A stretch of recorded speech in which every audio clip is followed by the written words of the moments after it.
എന്തിനാ വിഷമിച്ചിരിക്കണേ? പൈസയുടെ ടെൻഷനാടാ. നിനക്ക് എത്ര വേണം? ഞാൻ തരാം. പറ എത്ര വേണം? അതല്ല, എന്തെങ്കിലും പൈസ കൂടിയതിന്റെ ടെൻഷൻ. ആവശ്യത്തിന് കൂടുതൽ പൈസ നമ്മുടെ കയ്യിലാണെങ്കിൽ നമ്മൾ എന്ത് ചെയ്യാനളിയാ? കുറച്ച് പൈസ നിനക്ക് തരട്ടെ? അളിയ, ഈ പ്രശ്നം തന്നെ എന്റെയും പ്രശ്നം. എന്റെ പൈസ കൊടുക്കണമെന്ന് എനിക്ക് തന്നെ അറിയില്ല.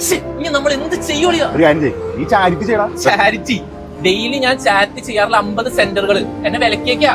അവിടെ ഞാൻ പൈസ കൊടുക്കുന്നതുകൊണ്ട് വേറെ ആർക്കും സ്വർഗത്തിൽ സീറ്റ് കിട്ടുന്നില്ല. ഓ ഡാർക്ക്. ഈ ഒരു കാര്യം ചെയ്യണം, പാവപ്പെട്ടവരെ സഹായിക്കും. എന്റെ പൊന്നളിയെ ഞാൻ സഹായിച്ച് എന്റെ ഗ്രാമത്തിൽ നിന്നല്ല, എന്റെ ജില്ലയിൽ തന്നെ പാവപ്പെട്ടവരെ മഷി നോക്കി കാണിക്കുക. ബാങ്കിൽ നിന്നാണെങ്കിൽ ആ മാനേജർ വിളിയോട് വിളിയാ എന്റെ പൈസ എത്രയും പെട്ടെന്ന് പിൻവലിക്കുന്നത്. ഞാൻ അവിടെ പൈസ ഇട്ടതുകൊണ്ട് വേറെ കസ്റ്റമേഴ്സിന് പൈസ ഇടാൻ സ്ഥലമില്ല. അളിയ, എന്റെ ബാങ്കിൽ ഇത് തന്നെ അവസ്ഥ. ഇനി നമ്മൾ എന്ത് ചെയ്യോളിയാ? നീ പറ. എനിക്കറിയില്ല.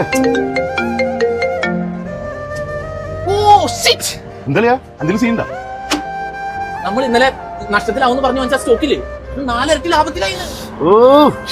ദൈവമേ, ഞങ്ങൾക്ക് ഇങ്ങനെ പ്രശ്നത്തിന്റെ മുകളിൽ പ്രശ്നങ്ങൾ തരുന്നേ. ഇനി നമ്മൾ എന്ത് ചെയ്യോളിയാ? ഒരു ഐഡിയ ഉണ്ട്. നമുക്ക് ഊട്ടി പോയിട്ട് ഈ പൈസയൊക്കെ കൂട്ടിയിട്ട് കത്തിച്ചിട്ട് ചൂടുണ്ടാക്കാം. Good idea. ഞാൻ പോട്ടെ പെട്രോൾ ലൈറ്റ് എടുത്തിട്ട് വരാം. അത് നല്ല ഐഡിയ.